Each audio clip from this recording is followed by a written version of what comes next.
Почитувани гледачи на спортска мрежа, ново издание во кое што ќе разговарам со тренерот на фудбалски клуб Светлост од Зрновци. Се наоѓаме на фудбалскиот терен во Зрновци. Најпрво благодарност до вас за ова одвоено време за одлично гостопримство овде во Зрновци. Ќе започнам со разговорот со фактот дека доста време немаше фудбал во Зрновци. Практично со згаснувањето на фудбалски клуб Зрновка, фудбал застана во општина Зрновци, меѓутоа минатата сезона станавте шампион во Европската лига, почнете стекнате право да се настапува трета лига исток. Најпрво како идејата да се врати фудбалот во Зрновци? Значи, прво да ви посакам добро во Зрновци, да сте во Зрновци и мило што сте тука на теренот, да видите што се случува со клубот и во кои гаси години. Идејата за повторно враќање на фудбалот во Зрновци дојде и по она што младите бараат да се игра и да се почне поново да се нешто да активираме. Тука морам да го истакнам и жалбата на началникот, разговор со него. Почнавме во општинска лига и конкретно спонзор и најдовме спонзор. Во прилика сакам да се благодарам на 20 началник на Борче Константина за она што возможија повторно ние да се вратиме во трета лига, морамо кога што паѓаме на времето да вратиме публиката во Зрновци како што беше отворено и со тоа да младите да ги пренасочиме во некој насока што е правилно за нивниот развој на животен спортски клуб што го имат младите да почнат да се развиваат правилно. Пред да започнеме емисијата разговарахме дека практично овде беше се од терен, од скупувални, успеавте се да вратите функционално, практично. Колку е енергија, труд и желот пред се треба да се направи се тоа? Значи, јас сум бидов реален кога првиот пат кога се нафрнав да го работиме тоа, мислев тоа се кажа, нема шанс да го кажа. Руинирана скупувална, распаднат терен, немаше ни вода, не струја, ништо немаше електрична енергија. Теренот смо тоа овде беше цело. Да се чуваше стока, сикрана, значи беше состојба, да речем, ужасна за да се спрема терен. Исто пак може да напоменам дека тука договор со комуналното предпријатие, со директор Горан, што ги помагат тука сега и за клубот, со општината, со луѓе што ги набавивме заедно со мене. Етапно почнавме постепено, непостепено, некој требаше 3-4 месеца да го средиме теренот, за да ги имаме првите услови за општинска лига. Значи, кои не беа некои големи услови, во веќе во трета лига, значи условите се многу по концетот на стандардите на клубовите се многу по-големи, да мораше да имаме и топла вода, да имаме тушеви, да имаме се тоа што се основните. И практично се тоа обезбедено сега. Да, се обезбедивме со тек на времето се вани у рок од 3-4 месеца летен период до негде септември обезбедивме со овој потнавачи на крајот кој беше дојде за резервите, последнички ставивме така да теренот е 2-3 пати трениран, исто неколку пати го е нафрлено и спреман. Колку толку гледаме за основните услови за да може да функционира. Се овде гледам трибината, доаѓат ли публика на надпреварите на Светлост Зрновци кога е трета лига? Мислам дека во почетокот има некои она така има, нема да има, ќе почнат една утакмица, двајца се откажат, скептици беа доста песимисти. Со тек на времето, за жал и ние млади многу лошо почнавме. Со 1-2 тренинга со деца млади отидовме во Свети Николе. Првите кола да речеме имавме само еден бот со младеж го стоивме, па имавме дебатка во Видица и 6 кола одитивме во Турново, па да играме сега дома и најверојатно исто со Бело знаме се таму отидовме. Одигравме на феноменално така за Турново, се браневме цело време што иде, најна контра поведовме, ни израмља несретно, после имавме шанса да си и веќе се врати само до уверото во играчите, полека. Веднаш потоа победа против Утар Пирава и полека публиката. Прво увиде дека веќе се ствара сериозна екипа и дека може значи, да се равноправно носи со другите екипи пред лига. Така. Вториот дел, значи, пето коло, јас лично сум задоволен од пристапот на играчите. Се спремавме многу порано, негде почнавме на 9 февруари да тренираме. И негде имавме околу 20-25 тренинзи пред да почне сезоната со 3 утакмици. Тоа што поради тоа што играчите некои случајници, некои да на работа, не можевме да ги сите заедно тренираме, па имав работите од сабајле, со некои работите попладне и стрикно беше самото и недела да имаме тренинг, да беше 20 играчи, што историка доволно се подготвиле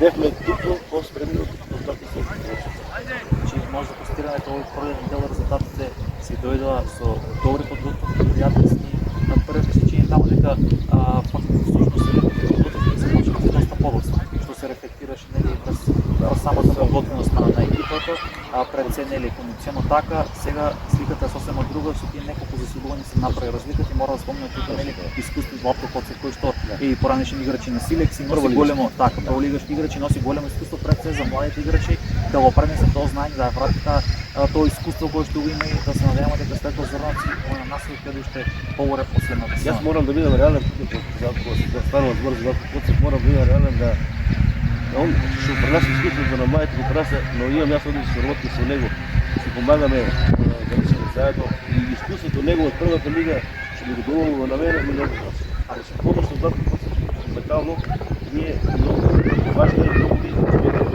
човек што дојде. Така. И сега по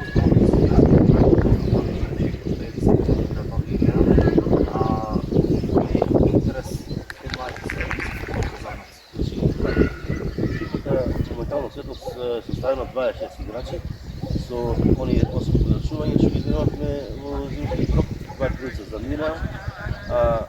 И екипата се стои малку чудно, што половина екипа са од 17 до 20 години, имаме патрујци играчи од 24, а другите се над 30 години. Немаме никој средина.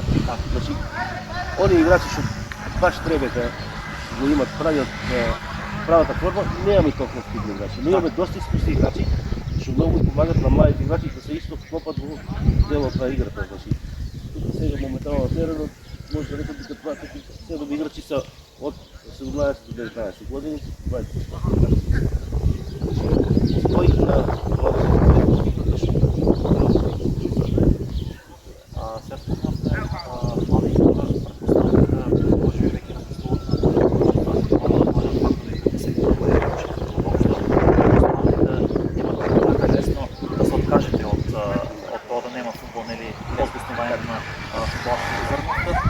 што се целите, какви се плановите, гледате или ако се можува само да овде, предпоставам дека имате некакви планови за следните сезони. Сега имаме исто порано подготвици, има млади за школа. Претходно имавме некој озон празнина, у рокот 50 години немаше ни детски, што училище или во оние клубови, но едноставно беше подзабравено. Сега веќе 2 години има неколку 30-40 деноци што тренираат во школата на Златко Коцев. Во 2021 ќе ги држи изврнати и силно однесено. И една прва да повтак пак на тие кај не, јас некој што му помагам кај него и гледаме и квалитетни млади дечки што доаѓаат, што можат за 2, 3, 4, 5 години веќе да станат дел од екипата, од оваа екипа или било која екипа, ако си тоа дефинитивни, ама важно да се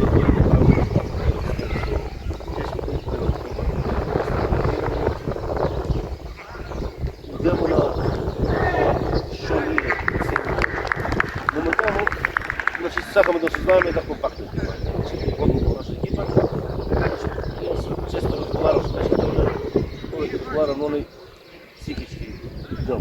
Значи, дали денес играш ти или јас, или тој не е битно, битно е да една екипа, колектив, јас се сум со фамилија, Битно е и да победаме. Ти си тук грешки, ще ги грешките. Гледай, учи от грешките. Аз съм тук не да ви кажам, що е добро, да ви кажем, що е грешкото. От мене, що съм го запомнил, то е добро, че забравя грешките. И що не трябва да се прави. Да стане барам. Се и задоволно беше. Ние лани с тренинзи, да речеме со малко тренинзи, со неискуство никакво, со пола играчи не се играли никакво повеќе. Ама со борбеност, со срце, со дисциплина, значи конкретно, и со жар дававме се од себе, јас се викам дека максимум го дава, тоа беше тоа највеќе што може од тај момент да го да дори превеќе бара. Значи да се победи па што играва со години, ами вчера се тоа за нас. Јас се секој не е тоа резултат. Резултат е најмногу важен. Знаете, за публика, за мене да бъде точно има добра представа да направите, да се движи, да се слушате, достатъчно да сами по себе. Това да се Сега, зарано се спомнахме за Владко, кој што нели гравитира со неколку тука село, на самото колено. Колку практично има жители општина Зрновци и колку нив пред се са млади, за да може да цркат или деца, за да може да спортуваат? И тоа е еден голем проблем со ракламата на се институционувањето. Повеќето од младите се селени, не просто дечки се сваѓаат тука преку летите и тренира таму во Италија, во Швајцарија, Германија, и се гледа дека они се развиваат како тај негатив.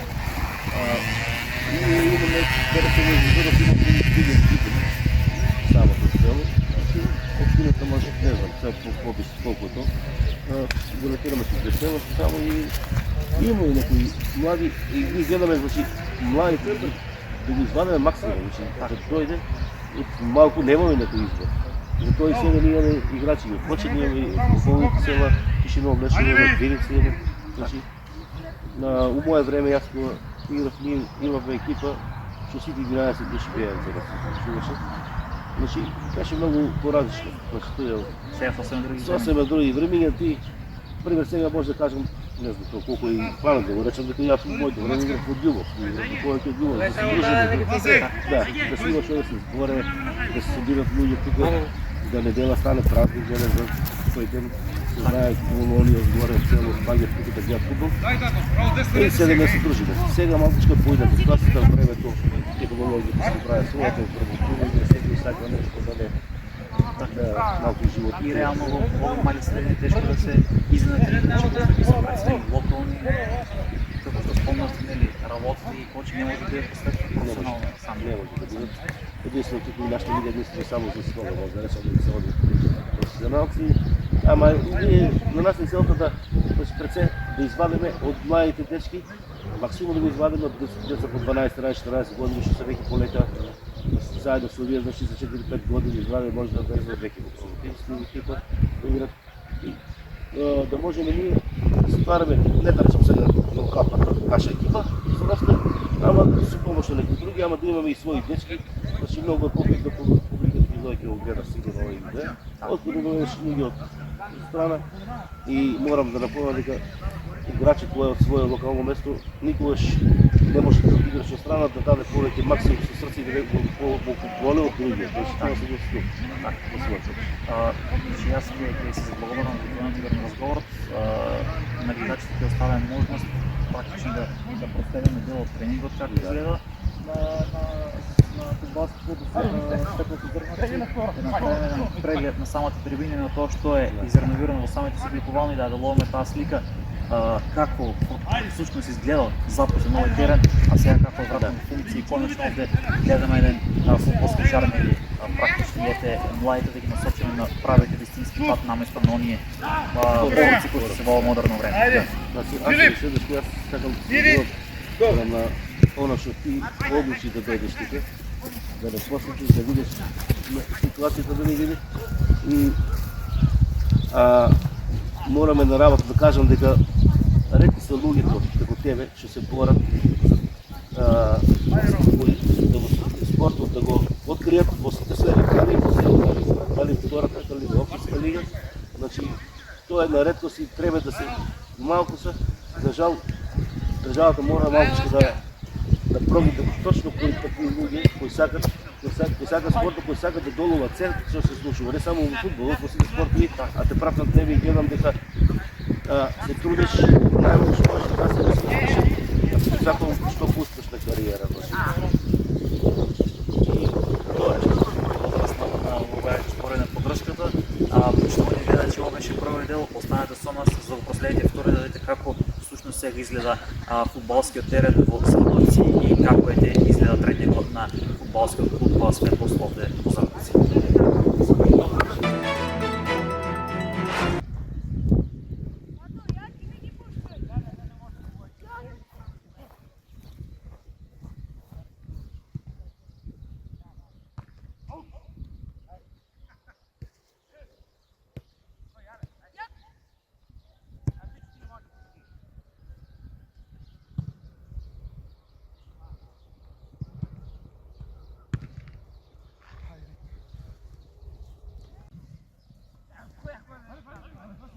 Estamos fechados.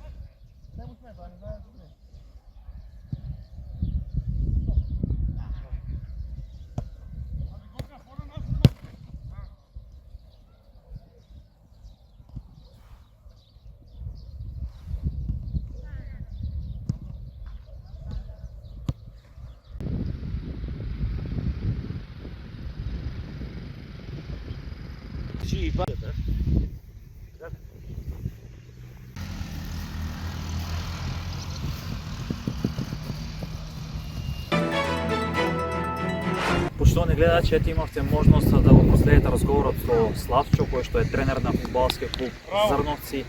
Веднаш позади мене е тренингот на фудбалскиот клуб. Морам да напоменам дека неколку играчи се оправдано одсутни на денешниот тренинг, меѓутоа тоа што е најважно е дека овде редовно се одржуваат тренизите и клубот редовно се подготвува, а тоа се рефлектираше и со многу подобри резултати практично во пролетниот дел во однос на есенскиот дел и клубот прогресираше таму некаде до средината од табелата. Останете до крај со нас затоа што ќе имате можност да видите како сега изгледа самиот терен овде, како практично претходно изгледа, како сега изгледа и што се има направено овде за да се врати фудбалот во Зрновци после можеби таму некаде десетина години, негде можеби нешто повеќе од десетина години со згаснувањето на фудбалски клуб Зрновка.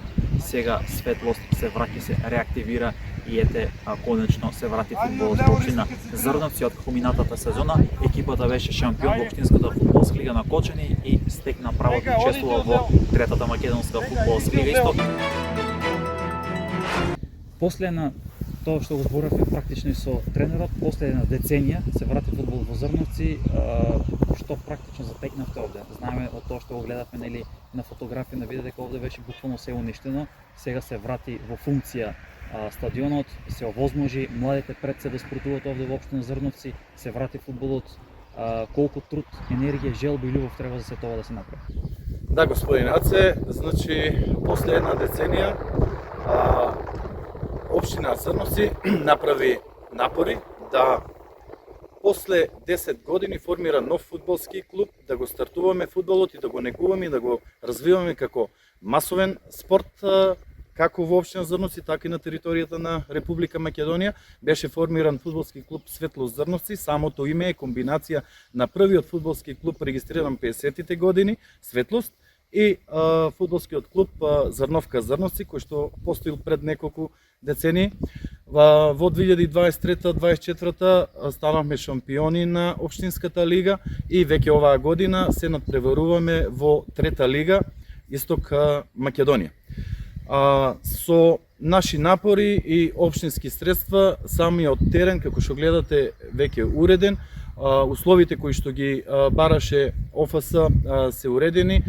Во план сме при крај веќе и основен проект со ревизија за изградба на куќата на спортот пред самото спортско игралиште.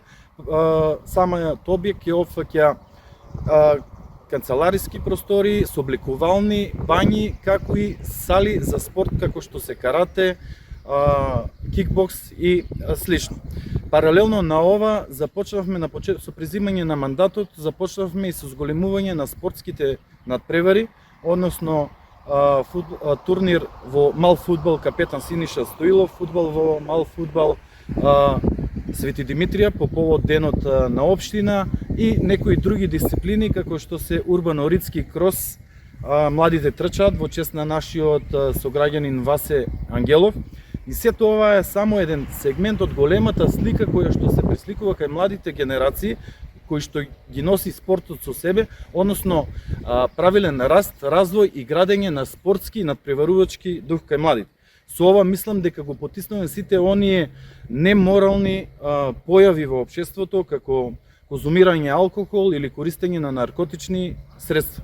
Ние и во иднина преземаме сериозни чекори како на територијата на село Зрновци, така и на територијата на другите населени места, веќе со огромна подршка од страна на министерот господинот Борко Ристовски и вработените во Министерството за спорт сме во фаза на започнување на реализација на спортско-рекреативен центар во село Мородвис, кој што ќе опфаќа повеќе наменски спортски игралишта, уредување на терен, осветлување и изградба на трепини.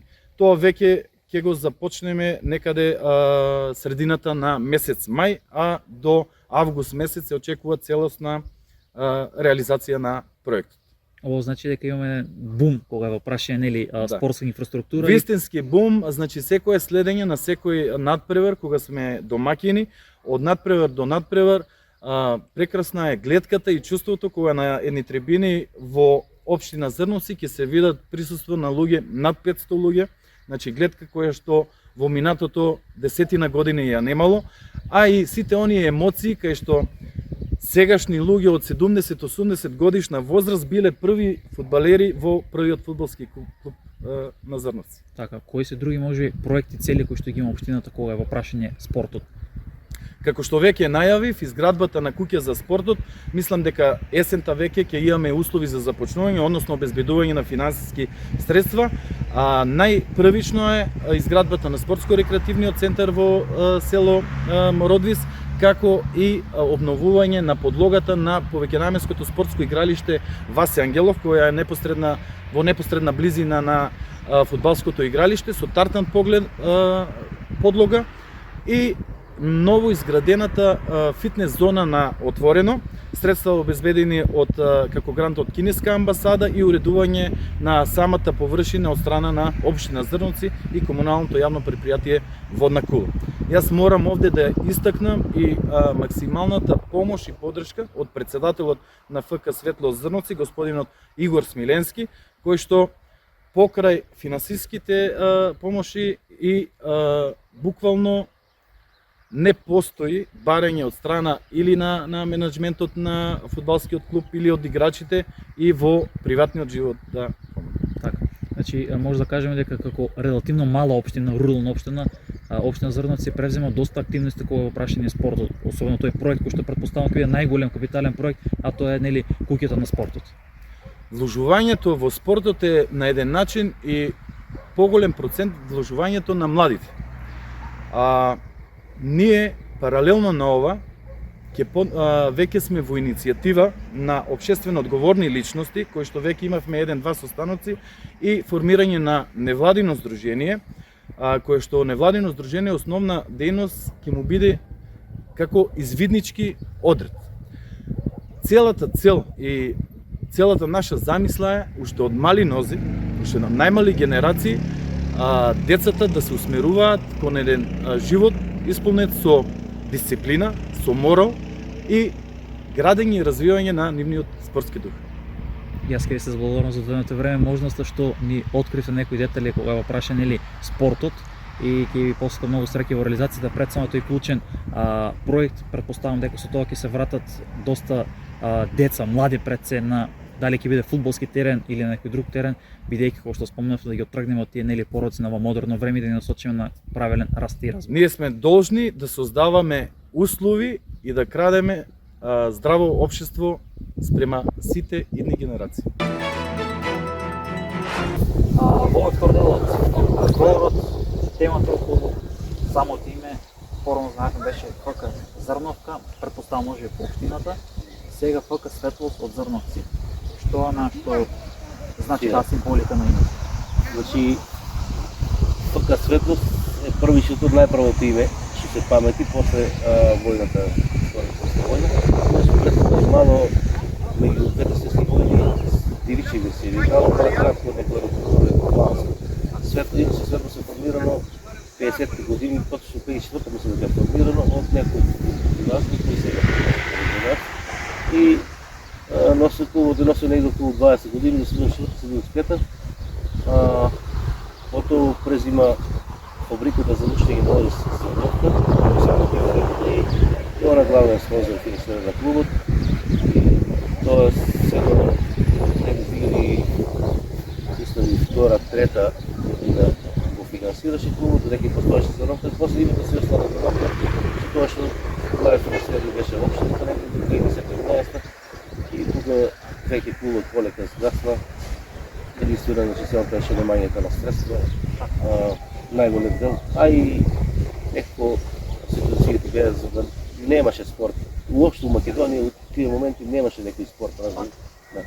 За да потоа во договор со градоначалникот решивме да го повторно клубот вратиме. Со тоа што во разговор меѓу мене и него се договори како името како да станало. Дај да го вратим името, на тај начин, ајде, се донесе барање на Совет, на општина и Советот едногласно прифати старото име, значи старите луѓе со широко срце отворено вече го прифатиле името старо име и така на стара сега е втора година, се викаме Светлост и ние се гордееме со тоа име, значи почеток, Аз знам која било само като спонзор на клуби, тоа го пазила тој 20 години и го сега. Сега че Светлост и се надам дека не ќе носи светлина на клубот и дека нема да се деси да имаме пак, не дај Боже, нели јас ти речем кога го прашам спорт пред се овакви мали средини да згаси да дојдеме до фаза немаме 10 години може би спорт. Да се надеваме дека нема, јас сакам у секоја таква барем општина како нашата пример, рурална, ама не многу мала. Имаме поден контекст у секоја општина да имаме пример. Ама тука мораме да спомнам државата на некој начин мора да тражи начин на кој начин се средства да се пренават за од некои средства таму не бити да се пренават за спортот и спортот стварно една од најмајите спортот. Значи за младите спортисти и мора да се најде начин да се средат услуги за обични услуги најминимални за да може да функционира секоја општина. Така сега само на кратко едно прашање, особено факт дека сте долго време зборуват околу тезата и ставот ваш за баражот за нели можен влез. Знаеме дека нели шампионите може да се дојде до ситуација некој ќе биде да бидат шампиони, ама во таков случај ќе мора се пак да играте бараж, што бараж нели како велот може да биде, може да не биде. И на крајот од денот, и на крајот од денот пак се исправи преврување и на тој начин да нема знаеме последните 3 години беше шампион. Ево ова година нема да успее може да беше шампион, останал пак во трета. Не знам, аз реално кај е таа идеја, јас 30 години се бавам. Значи не сум видел у светот, не знам у светот, дали ватерполо или шах пинг-понг да првакува една лига не оде степен понагоре. Не сакам се да речам дека не паѓам некој един други, ама самата помисла дека ти од 6 екипи во лигата, дека 3 одат, 3 се враќат, самата помисла дека тај истиот тапка во место цело време клуб година-две човекот е воздрими, самата помисла едноставно ги оттргнува и ги спонзорите да видат. И играчите ги демотивира, себе демотивира. Значи ти играш цела година, убедено просто се погодиш, реков пред некој ден, што ако се паднаш кенде и снога во трета лига да играт меѓу себе. Две јаки екипи што комотно гарантирам дека може да играт во втора лига, гледајќи утакмиците во втора лига. Значи може да се носи втора лигашки екипи. И на крај за желана екипа мора да остане. Една ќе испадне. Па ја да сум спонзор, ќе се откажам. Значи поштено, значи зашто ќе финансирам јас 100.000 евра. Значи нема, мора да се бараж ама вторите екипи. Може да се направи нешто втори екипи. Мора некој шампион мора ние да направиме некој во системот на правувањето, мораме да направиме некоја ревизија, некој рестарт од нова. Значи се почне. Дали се формират неколку лиги, две втори или една втора, дали премиер, не знам како лига, или ќе некој помогу трети лиги, па четврта лига што ќе регион на регионални. Значи нешто да се трансформира за сите екипи да се доближат. Така може да се склопат повеќе екипи, да има помислат, да има помалку трошкови и мора на некој начин државата па да се труде да помогне околу тие млади играчи, млади екипи, што те пример како ние сега почнуваме, тек почнуваме, да ни се даде некој елан, значи и на млади и за играчите, да ти се направиш за друга екипа ако сака да почнат да играат, ќе викат Теги и Светлост добро напредуват, имат некоја помош тука, било што и ние ќе почнеме и на нас ќе дадат да се знаат да едноставно да средствата, финансите што ги дава федерацијата, да бидат насочени на прави инвестиции. Јас уште нешто повторно ќе се заблагодарам за одвоеното време и за гостопримството и што поразговаравме малку Светлост, фудбалот во Зрновци, се надам дека имате многу успех и во иднина и ќе дојде ред Светло да се бори за средство. Па се надеваме и ние во гола на Маци уште еднаш ќе дојде и што да угостите со ова.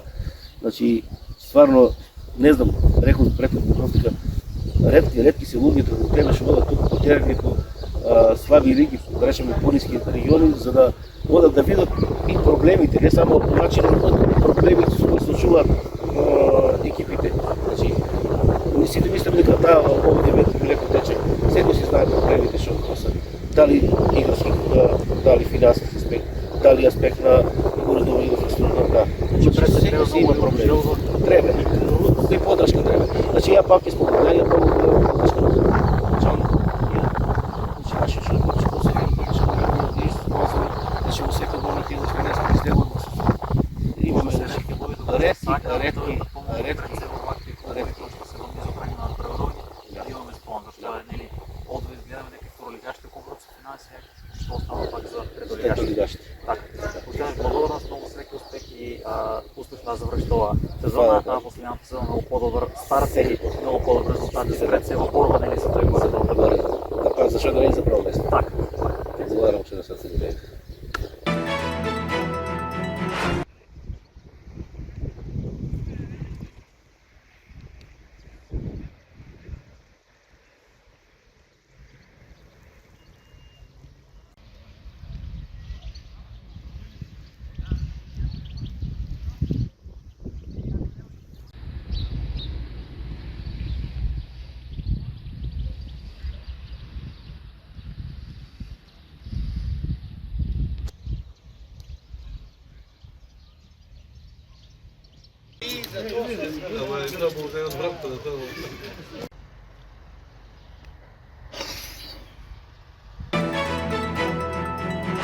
Почитувани гледачи на Спортска мрежа, ова беше се што подготвивме за ова денешно издание. Не заборавајте да се претплатите на нашиот YouTube канал Спортска мрежа подкаст, оцело и понатаму да ги следите на новите случаи на македонскиот спорт. Секоја донација ни е добродојна во развојот така да на Спортска мрежа, така да секој кој што сака да донира тоа може да го направи, да биде наш помагател, наш поддржувач, бидејќи и во претходните емисии гледате и начнавме темата како всушност се развива Спортска мрежа и секако вашата поддршка многу ни значи. Уште еднаш претплатете се на нашиот YouTube канал со цел и понатаму да ги следите на новите случувања од македонскиот спорт.